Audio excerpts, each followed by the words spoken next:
Welcome to Miami. Bienvenido a Miami. Miami, good morning to you. Looking good on this Thursday morning. We're getting ready for the opening bell at the New York Stock Exchange. It is set to ring here in just a few minutes. We'll, of course, take you there for the opening bell in short order. So far, generally so good. Right now, the Dow is down, but the S&P 500 and the Nasdaq are up. As you can see, the only other blemish on our big board here is crude oil, which is also down. All of that could change in short order, though. Again, we'll take you to New York for the opening bell at the New York Stock Exchange here in just a little bit. In fact, let me look at my clock. In about 6 minutes is when the opening bell will ring. Now, let's get you over to David. David, we get a chance to have more of a conversation this morning. I'm looking forward to this. And please do not bring up the New York Jets. I don't want to talk about them. Then again, I also don't want to talk about my Chicago Bears because we're darn near in the same boat as you. So let's just leave football out of this. If we had a conversation about the Jets and Bears, it would take about 4 seconds, and we wouldn't want to talk about it. So instead, T. Bates, let's do this as we wait for the bell. Let's take a look at what's happening with the Fed. Let's keep it business related. President Trump turning up the heat on Fed Chair Jerome Powell, calling him an obstructionist for refusing to lower interest rates. Of course, they did finally, too late Powell, right? T. Bates, they finally came down with a quarter point or so. You wonder what the chances that interest rates are going to come down even more maybe next month. I don't know. I don't see it. I think this might be one and done for now. What do you think? I don't know. There is another committee meeting to set interest rates coming up in October. You know, I'm still in September mind frame, and so I had to look at the calendar. And I was like, oh, wow, it is October. It's the 2nd of October. So there's another meeting that's going to happen this month. I'm not so sure. And we just kind of heard that when we were talking with Steve in our last segment, or maybe segment before, about this shutdown potentially impacting interest rates as well. I think there may have been a shot at interest rates coming back down, potentially a quarter percentage point or something like that. But the Fed may be a little bit more gun shy now. Again, I'm not the expert on this, but I think conventional knowledge is that given what's happening in Washington, D.C. right now with the government, given the shutdown, Fed governors may be a little bit more gun shy about acting on interest rates. So, Democrats may have shot the country in the foot in that respect as well, David. Yeah, speaking of Federal Reserve governors, what about Lisa Cook, of course, the big news, the Supreme Court saying, no, you can keep your job, Lisa Cook. Or actually, I should say, yes, Lisa Cook, you can keep your job for now as a Federal Reserve governor. But the caveat, of course, is that they are going to hear oral arguments. The Supreme Court will in January. So this thing will obviously be decided. You know, this has been Trump's MO. I feel like President Trump, back in the day, Donald Trump, if you will, as a builder and developer, he's like been in court since he's been in his 20s.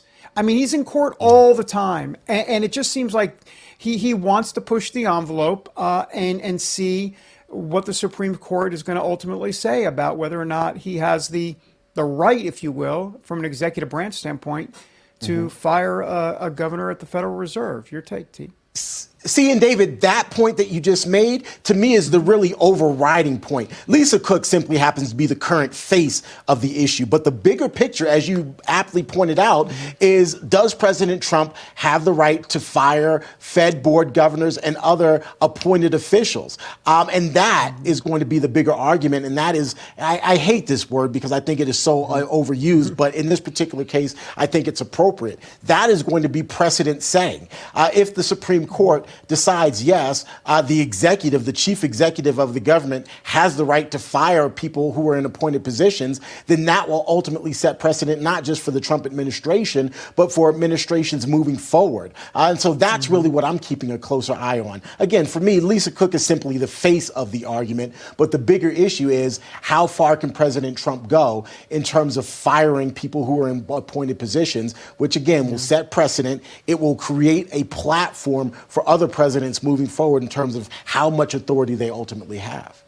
Yeah, T. Bates, I see the clock. We got about 30 seconds or so. The shutdown, what do you think? I mean, I'm still trying to figure out Chuck Schumer's exit strategy here. He doesn't have one. I mean, eventually he's going to have to cave. I guess the only thing I can think of to get him not off the hook, but a little bit off the hook, is that moderate Democrats bail him out. In other words, moderate Democrats say, okay, we're going to go with Republicans, and Schumer can say, look, I didn't want to open the government again, but those moderate Democrats, what am I going to do? There's nothing I can do because the far left is not going to be happy with them. Yeah, this is the game of chicken, right? Everybody is staring each other down, and who's going to blink first? I think that's what it comes down to. And you make a great point. It's probably going to be those moderate Democrats that will ultimately blink, cross the aisle in order to get this thing back open, because Republicans definitely aren't going to blink. And Chuck Schumer is going to put toothpicks over his eyelids to make sure he doesn't blink. Toothpicks over his eyelids. Please, can we have an AI picture of that? Okay. All right, T. Bates. Stand by right there. Nice picture. There it is. There it is. But you're not Chuck Schumer. Okay, time for the opening bell. That means get ready, T. Bates. It's you again. And not that you, but our segment is sponsored by AMAC. The Association of Mature American Citizens is the conservative voice for Americans 50 and older. AMAC is fighting for the values that you hold dear. Join today. Together, we can write the course of America. We're less than a minute from the opening bell ringing on Wall Street. The applause is underway. You can see they are at the podium, which means that the bell is going to ring here. It looks like this is Iris that is at the podium. So the opening bell going to ring here in short order, and then the markets will officially open, and we'll get a sense of how things are looking. You may remember about 6 minutes ago, I showed you the Dow, which was down slightly. So now that the market's officially open, let's take a look at our big board, and it looks like the Dow has rebounded at least to open it. Well, it did for just a second, and then it went back to the red, as you just saw live on the air there.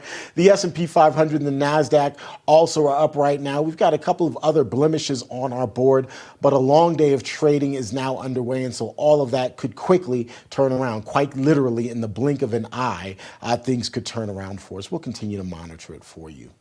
All right, folks, let me just be blunt right now. Gold is up around 40% this year. Now, that's not speculation, that's reality. If a portion of your savings isn't diversified into gold, you're missing the boat. Here are the facts. Inflation is still way too high, and the US dollar is still too weak. Plus, the government debt is insurmountable. That's why the central bank and central banks in general are flocking to gold. They are the ones who are driving prices up to record highs. But it's not too late to buy gold from the Birch Gold Group and to get in the door right now. The Birch Gold Group will help you convert an existing IRA or 401k into a tax-sheltered IRA in gold. You don't pay a dime out of pocket, and in order to get more information about this, all you have to do is text the word America to the number 989898 to claim your free information kit. There's no obligation here, just useful information. The best indicator of the future is the past, and gold has historically been a safe haven for millennia. So, what else can you say? Simply text the word America to the number 989898. Do so right now to claim your free information kit on gold. Again, text the word America to the number 989898. Protect your future today with the Birch Gold Group. Still to come here on American Sunrise, President Trump's crackdown on Antifa is making waves, and a new poll shows that most Americans are backing the commander-in-chief. We'll break it down and what it means for the fight against domestic terror. That's next.